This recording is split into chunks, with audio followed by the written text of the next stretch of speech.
In this video, I want to talk about Iara's Crossing, which is a novel that I self-published last year in 2022 as of the recording of this podcast / update video. And I wanted to start out by saying that all formats of the book are currently available for purchase, both on my website and through Amazon, through Barnes & Noble, through Ko-fi or Coffee, I'm not sure how to say it, and through Lulu. So that's how you can get my book. You can click on the link that's in the description box below, or you can click on any of the cards that are presented to you at the end of this video, or you can always scan the QR code that's presented to you as well through the duration of this podcast. So this is not a usual video from me. First and foremost, this is not a Dreaming About Dinosaurs podcast episode. This is a different kind of podcast / video that I'm doing. So I wanted to talk a little about Iara's Crossing and how the first year has gone in terms of sales, in terms of progress with the story and its sequel, and how it is that I'm finding that I need to pivot and shelf this idea for some time going forward. So I want to start off by saying that I am grateful for everyone that has contributed to this project, either monetarily or just by sharing information about it. Anyone that has given any kind of notice to the work that I've put in with this project. Iara's Crossing was always a passion project of mine. This was never something that I intended to market and sell when I initially started writing the novel years and years ago. This was an exercise in catharsis more than anything else. And please understand that I love dinosaurs. Dinosaurs were my first love growing up. They were the first thing that I was obsessed over, that I read about constantly as a kid. And I know that that passion shines through in pretty much everything that I do work-wise and also in my personal life.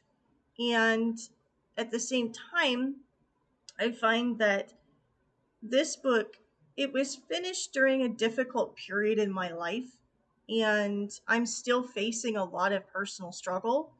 And I feel that given the lack of reception towards this story, the lack of just the willingness to read the book, I find it's understandable.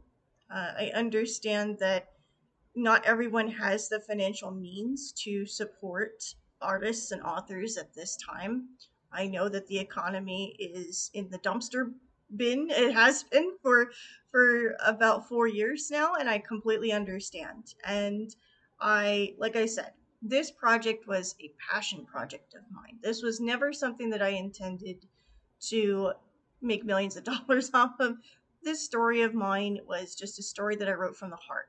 I also want to bring up the fact that through the Indiegogo campaign, I had a couple of problematic individuals that contributed to my campaign, and I'm not sure if there was any kind of notice that was taken by this by the paleontology community, more than likely.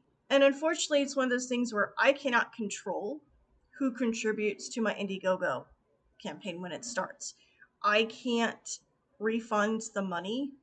I can't, turn back the clock and tell people not to contribute.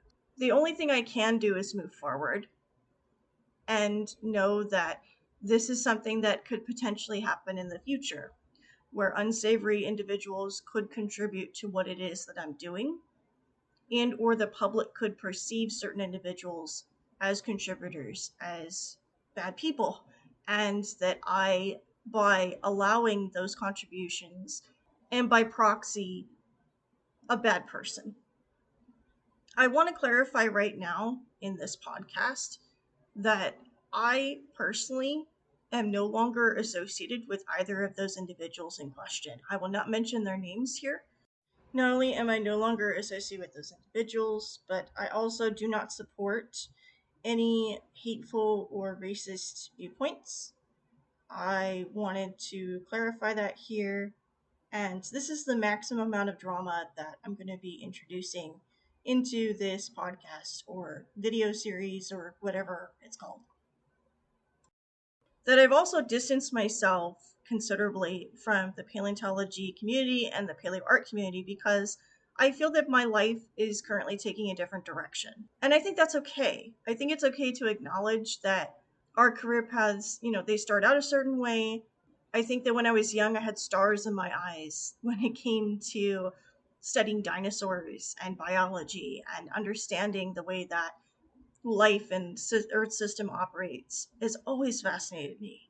And I think when you actually do the academic research and you actually participate in that, and I found very quickly early on that it was not necessarily for me, that I had a lot of internal struggle, personal struggle with it, and I persisted. And I persisted also in writing this story, Iara's Crossing. Now, Iara's Crossing, just to also put this out there, is not a biography, okay? It's not an autobiography. This is a fantasy story that talks about how dinosaurs can encounter this elemental magic that's stored within fossil creatures that come up, that are excavated naturally out of the ground. And that these sudden import of magic is something that I've incorporated in this story to set it apart from other dinosaur stories that are out there right now. Epic fantasies like Dinotopia, or more realistic stories like Raptor Red. I wanted to find a niche that was in between. And again, I mean, I personally am not like a big name person. I'm fully well aware of that. And I'm well aware of, my writing limitations as well, that I feel that in future the stories that I continue to tell will improve with time and energy and effort. And here's the other thing too, because I'm in this phase of my life where I want to do a career pivot and I want to also pivot with my art and my stories. I find that the story of Iara's Crossing, the continuation of it that I wanted to do, um, called Iara's Ascendance, I have shelved it. And the reason why I've shelved this story, and the reason why this story right now that I've put out there is not really picking up, I mean, I understand, I'm well aware that in the first year, when you put a new story into the world, not a whole lot of people are going to hear about it. Not a lot of people are going to be interested. I'm fully well aware of that. I'm well aware going in of the risks that are involved in being an entrepreneur. My dad was an entrepreneur. I'm calling this a pivot instead of failure because I think that as a creative, I have to expect rejection. I have to expect that what I put out there, yes, I put my heart and soul into stuff. Everything that I do, I put my heart and soul into, whether that's for my career, working job, work a day job, or whether that's for passion projects like this. I'm well aware of the risks. I'm well aware of, what could potentially happen, good and bad. And honestly, I'm again grateful for the folks that did contribute to this story, that did pick it up and at least have it on their shelf. If you haven't started reading it yet, that's totally okay. If you do want to read it and pick it up again and reread it and give it another shot, I'm more than happy, to have that. And even if you don't, I'm still very happy that I have a piece of myself out into the world for folks to read and understand and appreciate. And for that, I am honestly forever grateful that I gave myself the chance to become a published author like I always wanted when I was a little kid. When I was a kid, I used to write all these stories in my spare time, and I would always sign them off as, that I was this award winning author and that, I would say things like, I'm your author. I do well. And, this is, here's all my, from all my past previous stories that nobody's ever read, but they're totally awesome anyway. Like that, I had that confidence as a kid. And I am starting to get back into that level of confidence again as an adult. It's taken some time, to come full circle. And it's funny that, the story Iara's Crossing involves ammonites that are circular, that have this, time doesn't really move in a linear fashion. I know this from physics and from indigenous people, their wisdom, which far exceeds that of scientific study, honestly.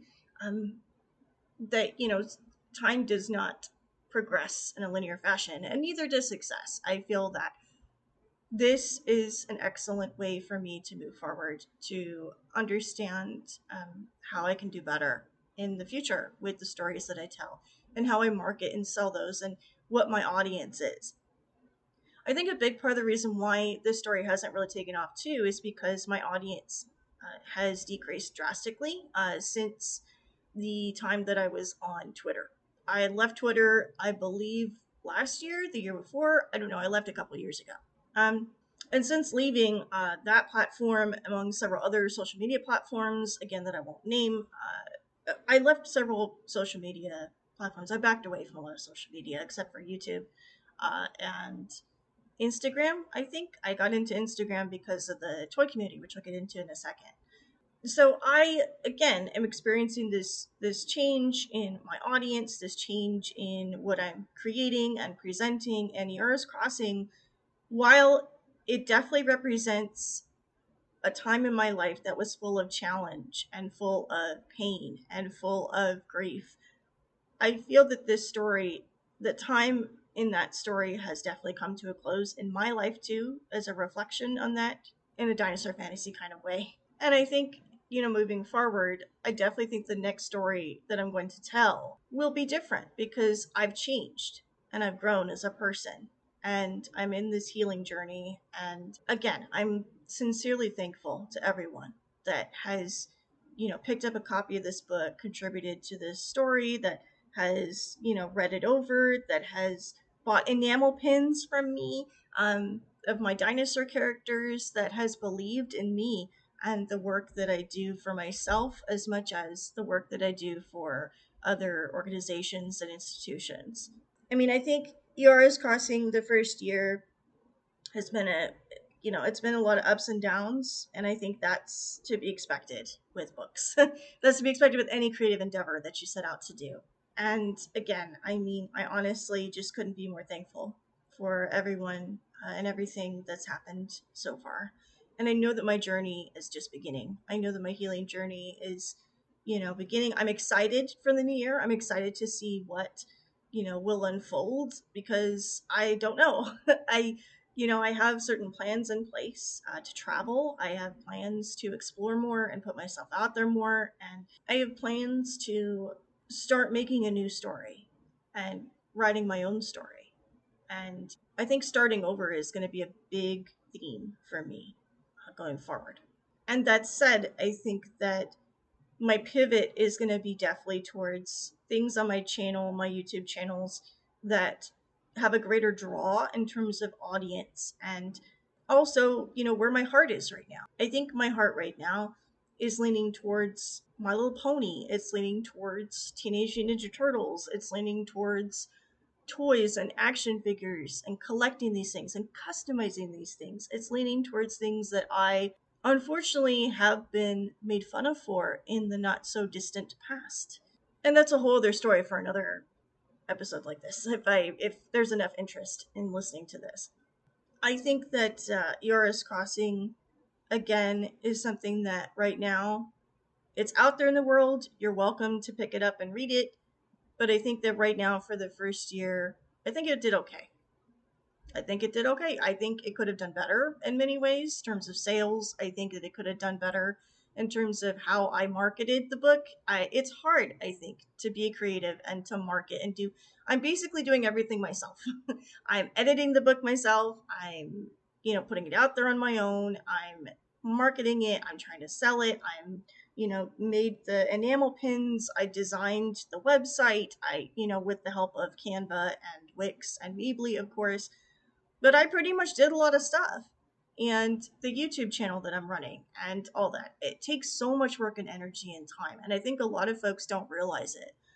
I think a lot of folks, we're all about instant gratification, and myself included. And I think it's a huge challenge to put myself through this and to see, like, okay, what comes of it. And honestly, I think the success that I have with this project is that it's done. That it took me a long time to get it done, but it's done. And I think that's especially impressive considering my tentative diagnosis of ADHD. It's amazing that I actually finished something and I didn't just keep shelving it, that I brought it into the world. And again, I'm really grateful to my artist and author friends that supported me, that continue to support me in everything that I do creatively. And I honestly cannot wait for the future, what it will hold. Whether or not this book becomes a big part of it, that's okay because I did it.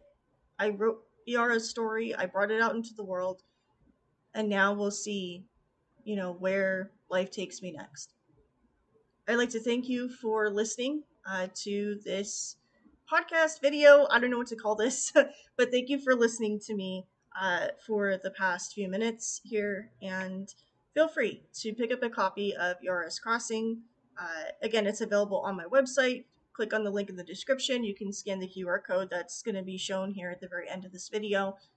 Thank you so much for listening, for watching, for being here.